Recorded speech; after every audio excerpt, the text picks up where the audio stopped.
Hello everyone, कैसे हैं आप सब। आई होप अच्छे होंगे, मस्त होंगे और मेरी कहानी एंजॉय कर रहे होंगे। अगर आप सबको मेरी कहानी पसंद आ रही हो तो please please please like, subscribe, comment और शेयर ज़रूर कीजिएगा। और किस टाइप की कहानी सुनना पसंद करेंगे आप सब, ये भी बताइएगा। तो शुरू करते हैं आज की कहानी। और आज की कहानी का नाम है ज़िंदगी की सबक। तो चलिए शुरू करते हैं।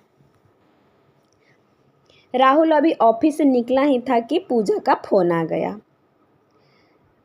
राहुल, कहाँ हो तुम? मैं कब से तुम्हारी इंतज़ार कर रही थी। आज मूवी देखने जाना था।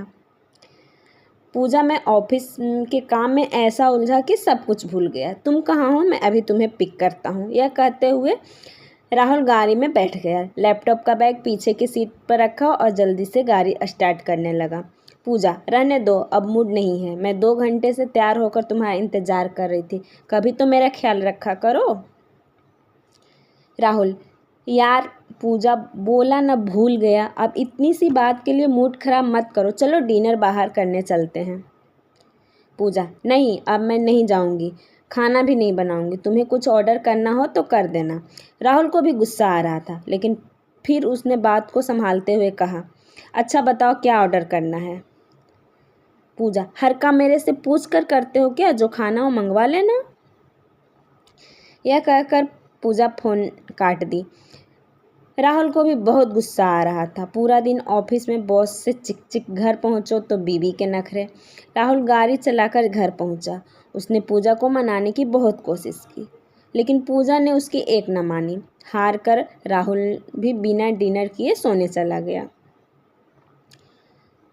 2 साल हुए थे दोनों की शादी के। राहुल और पूजा की अरेंज मैरिज हुई थी। शुरू के 1 साल तक दोनों बहुत खुश थे, लेकिन उसके बाद राहुल ने एक नई कंपनी में अप्लाई किया। उसे गुरुग्राम में नौकरी मिल गई। अच्छा पैकेज था। दोनों बहुत खुश थे। वही राहुल ने 6 महीने बहुत मन लगाकर काम किया, जो उसका प्रमोशन हो गया। गाड़ी तो राहुल के पास थी। उसने एक फ्लैट खरीद लिया जिसकी EMI बहुत ज़्यादा थी। शुरू में लगा चलो देखा जाएगा, लेकिन उस अपार्टमेंट में रहने का सुख ही अलग था। इसी सुख के पाने के चक्कर में हर महीने 12 घंटे काम करके भी EMI भरना मुश्किल होता जा रहा था। इधर कंपनी के बॉस को उसके मकान के मुहूर्त में बुलाकर एक और गलती कर दी। बॉस को जैसे ही पता लगा कि इसने 20 साल के लिए EMI बांध ली है, अब कहीं जॉब छोड़कर नहीं जा सकता।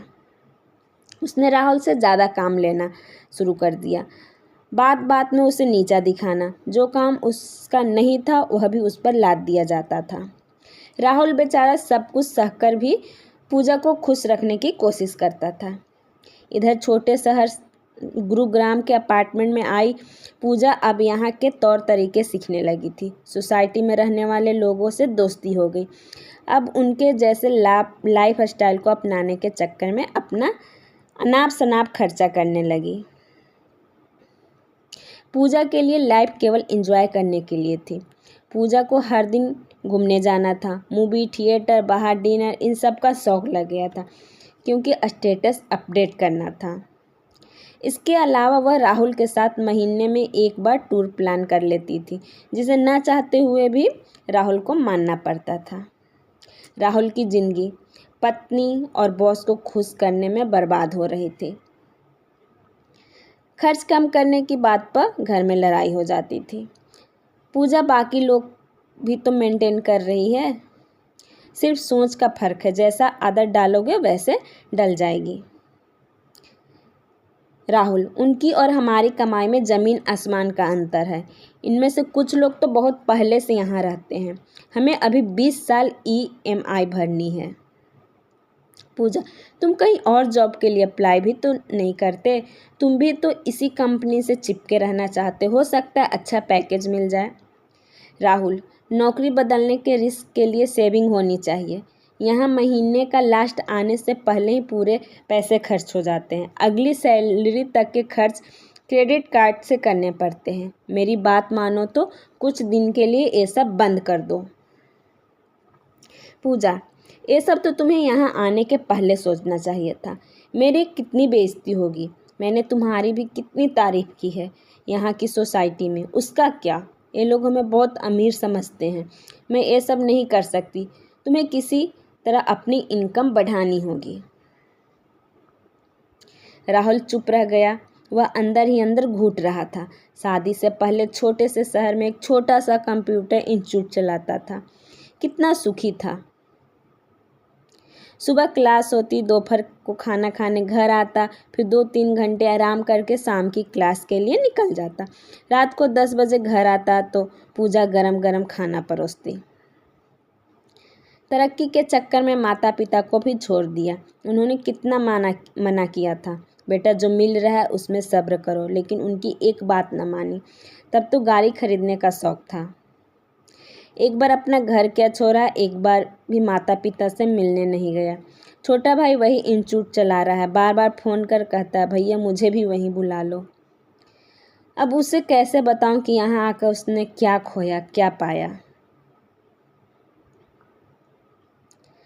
आज सुबह जल्दी मीटिंग थी। सुबह जल्दी जाने के लिए पूजा को बोला था, लेकिन जब राहुल सुबह तैयार हुआ तो पता लगा कि पूजा सोकर ही नहीं उठी है। बिना नाश्ता किए, बिना टिफिन लिए हुए ऑफिस पहुंच गया। आज बॉस ने उसे और उसके साथ काम करने वाले 3 लोगों को नए टारगेट समझा दिए। इंक्रीमेंट की लालच देकर पिछले 6 महीने से लगातार टारगेट बढ़ाए जा रहे थे। आज के टारगेट पूरा करने के लिए राहुल को संडे को भी काम करना पड़ेगा। इतना बोझ उठाना उसके लिए असंभव था। मीटिंग के बाद वह बॉस के केबिन में गया। बॉस, और राहुल तुम बहुत काबिल हो, मुझे विश्वास है कि ये टारगेट तुम ज़रूर पूरा कर लोगे।